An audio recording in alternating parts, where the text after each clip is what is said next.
তরিকার উপর বিস্তারিত আলোচনা হয়েছে। তাতে বলা হয়েছে যে বাংলাদেশে অধিকাংশ মানুষ 3 বিদআত দিয়ে নামাজ শুরু করে।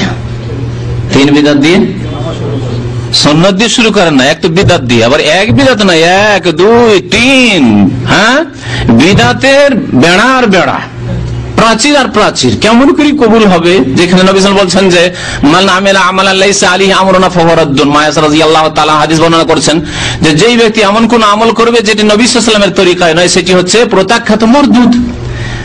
আর শুরু করে নামাজ প্রথম নামাইতো পড়ে, উর্দু ভাষায় বলে মাই নিয়াত করতা হুঁ ওয়াস্তে আল্লাহ কে, হ্যাঁ, এরকম করে। বাঙালিরা আবার আরবিতে মুখস্থ করে 6 মাস 1 বছর ধরে, আর নিয়ত মুখস্থ নেই, সেজন্য ফরজ নামাজ তর করে কুপুরিও করে। কি করবো না, নিয়ত মুখস্থ নেই, নামাজ পড়া না কেন? নিয়ত মুখস্থ নেই, বিদআত মুখস্থ নেই, সেজন্য ফরজ আদায় করে না। বিদআত মুখস্থ নেই, সেজন্য ফরজ আদায় করে না, কুফরি করে। আউযুবিল্লাহ। নামাইতো পড়া এক বিদআত। 2 নম্বর বিদআত হচ্ছে মুক্তাদি হইলে ইক্তাদাইতু বিহাযাল ইমাম, হ্যাঁ, দ্বিতীয় নিয়ত এটা ইক্তেদা করার নিয়ত। আর ইমাম বলবে আনা ইমামুল লিমান হাজারা ওয়া লাম ইয়াহজুর, যারা হাজির হয়ে গেছে, যারা পরে আসবে তাদের সবার ইমাম হইলাম, হ্যাঁ, ও এক বিদআত করলো। আর 3 নম্বর বিদআত হচ্ছে যায় নামাজের দোয়া মুসাল্লার দাইনি ওয়াজাত ওয়াজালিল্লাযী ফাতারাস সামা, তারপরে সুন্নাত। তাহলে 3 বিদআতের পরে সুন্নাত। আল্লাহু আকবার, তাকবীরে তাহরিমা। এইরকম নামাজ নেই। নবী সাল্লাল্লাহু আলাইহি ওয়াসাল্লামের নামাজ শুরু হইতো তাকবীরে তাহরিম, আল্লাহু আকবার দিয়ে নামাজ শুরু হইতো, অন্তরে নিয়ত হইতো, নিয়ত করতেন, নিয়ত পড়তেন না। কোন সাহাবী, কোন তাবেঈ নিয়ত পড়েননি। ইমাম আবু হানিফা রাহমাতুল্লাহ আলাইহি থেকেও কেউ যদি প্রমাণ করতে পারে, আমি মেনে নেব যে ঠিক আছে বাবা, তুমি হানাফি, ইমাম আবু হানিফা করেছেন, যাক, তাকলিদের সাক্ষী করো তুমি। তাও যদি প্রমাণ করতে পারে, তবুও তার শুকরিয়া আদায় করবা।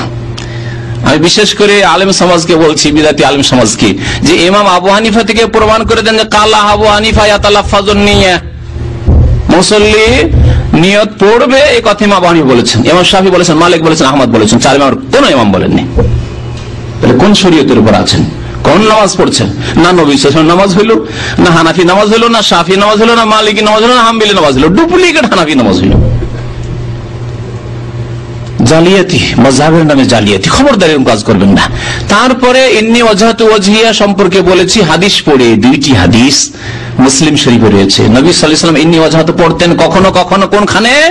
তাকবীরে তাহরিমা দিলেন, তারপরে হাত বাঁধলেন, তারপরে ইন্নী ওয়াজহাতু ওয়াজহিয়া লিল্লাযী ফাতারাস সামাওয়াতি ওয়াল আরযা কখনো পড়তেন, কখনো আল্লাহু বাইদ বাইনি ওয়া বাইনা খাতায়া কামা বা'তা বাইনাল মাশরিক ওয়াল মাগরিব, এটা পড়তেন, সহিহ বুখারীতে রয়েছে।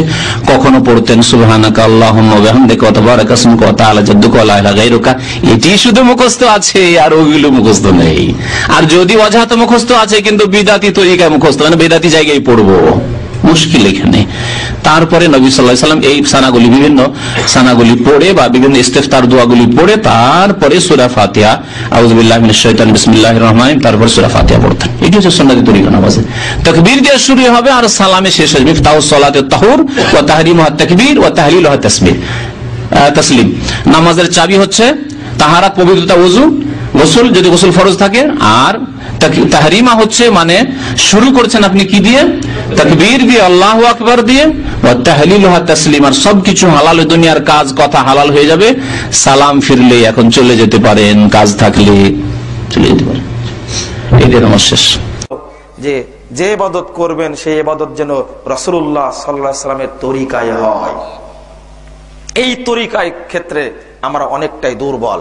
শুধু সালাতটা ধরেন, আপনি যে সালাতটা বলি, বাংলাদেশে যে সালাত প্রচলিত আছে, এই সালাত কি আসলে রাসূল সাল্লাল্লাহু আলাইহি ওয়াসাল্লামের সালাত?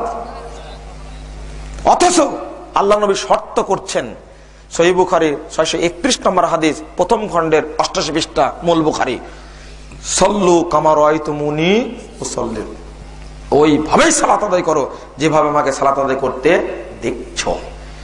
এই সালাত জানাজা হোক, এই সালাত ইদাইন হোক, এই সালাত বেতের হোক, তাহাজ্জুদ হোক, তারাবিহ হোক, সুন্নাত হোক, ফরজ হোক, সব সালাত আদায় করা লাগবে একজন ব্যক্তির তরিকার। তার নাম কি? মুহাম্মদ সাল্লাল্লাহু আলাইহি ওয়াসাল্লাম। আপনি তো হুজুরের তরিকায় বাদ দিতে পারেননি, মুহাম্মদ সাল্লাল্লাহু আলাইহি ওয়াসাল্লাম তরিকা কিভাবে নিয়ে আসবেন? হ্যাঁ, না, আগে এটা বাদ দিন। যেমন কিছু উদাহরণ দেই, আপনি সালাত শুরুই করছেন ভুয়া আমল দ্বারা, জায়নামাজে দাঁড়িয়ে পড়ছেন ইন্নী ওয়াজহাতু ওয়াজহিয়া লিল্লাযী ফাতারাস সামাওয়াতি ওয়াল আরদ, রাসূলুল্লাহ সাল্লাল্লাহু আলাইহি ওয়াসাল্লাম, সাহাবায়ে কেরাম এই দোয়া পড়েননি, আজকে আপনাকে বাদ দিতে হবে। ওযু করার পরে জায়নামাজে দাঁড়িয়ে